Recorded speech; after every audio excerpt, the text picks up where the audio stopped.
વડોદરામાં 2 દિવસીય vibrant Gujarat regional સમિટનું સમાપન સમારોહમાં રક્ષા મંત્રી રાજનાથસિંહ હાજર છે। સીધા જ લઈ જઈએ તેમનું સંબોધન સંભળાવીએ।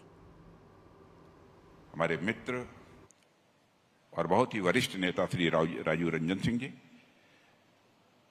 Doctor Manisha Rajiv bhai Vakil, minister of state for women and child welfare, miss Mamta Verma, additional chief secretary government of India, और गुजरात गवर्नमेंट के हमारे अन्य ऑफिशियल्स, और यहाँ उपस्थित सभी industrialist, entrepreneurs, academicians, young innovators एवं फॉरेन इंडस्ट्री पार्टनर्स और मेरे मीडिया के मित्रों, आज आप सबके बीच वाइब्रेंट गुजरात रीजनल कॉन्फ्रेंस में मेरा आना, मैं कह सकता हूं कि मुझे बहुत ही सुखद अनुभूति हुई है। और मैं यह मानता हूं कि यह कॉन्फ्रेंस केवल इंडस्ट्री और इन्वेस्टमेंट से जुड़ा यह आयोजन नहीं है, बल्कि यह नए विचारों, नए साझेदारियों और नए अवसरों के माध्यम से गुजरात को विकास की नई ऊंचाइयों तक ले जाने का एक बहुत ही सशक्त और प्रभावी मंच भी है। साथियों, इस सम्मेलन में आने से पहले मैंने यहाँ के कई एग्जीबिशंस भी देखे हैं।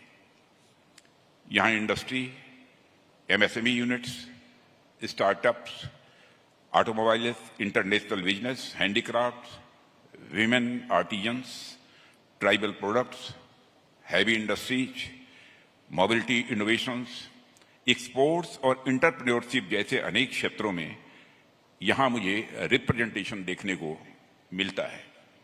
यह एग्जीबिशन इस बात का प्रमाण है कि आपकी सोच और आपका यह उद्यम अब हर उस क्षेत्र को छू रहा है जो राष्ट्र निर्माण के लिए आवश्यक है। साथ ही मैंने डिफेंस एंड एरोस्पेस इंडस्ट्रीज के सेमिनार में Tata advance system limited, Larsen and Toubro और अन्य industry entities, MSME units, SIDM, startups, academia के रिप्रेजेंटेटिव्स के साथ साथ इंटरेक्ट भी किया था और साथ ही साथ उनके सुझाव भी लिए थे। भारत की डिफेंस मैन्युफैक्चरिंग इंडस्ट्री को मजबूत करने के लिए आप में से बहुत सारे ऐसे लोग होंगे जो कार्य कर रहे हैं। मैं कह सकता हूं कि वह इनक्रेडिबल है, बहुत ही सराहनीय है।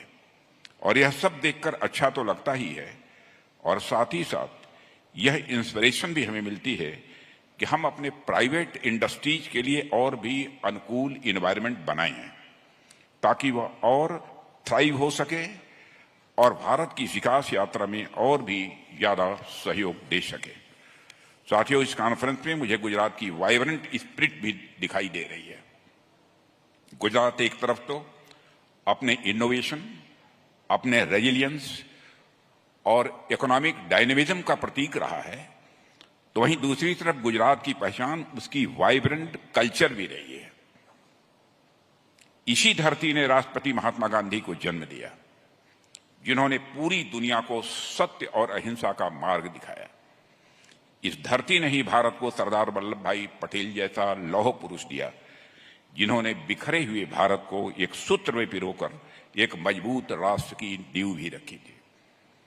और इसी गुजरात की मिट्टी ने प्रधानमंत्री के रूप में इस देश को श्री नरेंद्र मोदी जी को दिया है।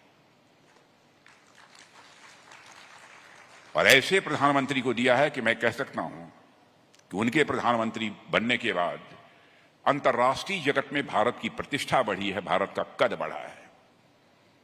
आपने स्वयं यह महसूस किया होगा कि पहले इंटरनेशनल फोरम पर भारत कुछ बोलता था तो भारत की बातों को जितनी गंभीरतापूर्वक लिया जाना चाहिए नहीं लिया जाता था, लेकिन आज भारत इंटरनेशनल फोरम पर कुछ बोलता है तो सारी दुनिया कान खोलकर सुनती है कि भारत क्या बोल रहा है।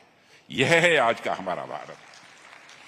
और इसका श्रेय यदि किसी को जाता है, किसी गुजरात में पैदा हुए, गुजरात की मिट्टी में खेल कूद कर बड़े हुए, गुजराती मां की कोख से पैदा हुए आज के भारत के प्रधानमंत्री श्री नरेंद्र मोदी जी को जाता है, जिन्होंने सारे विश्व में भारत के परचम को लहराया।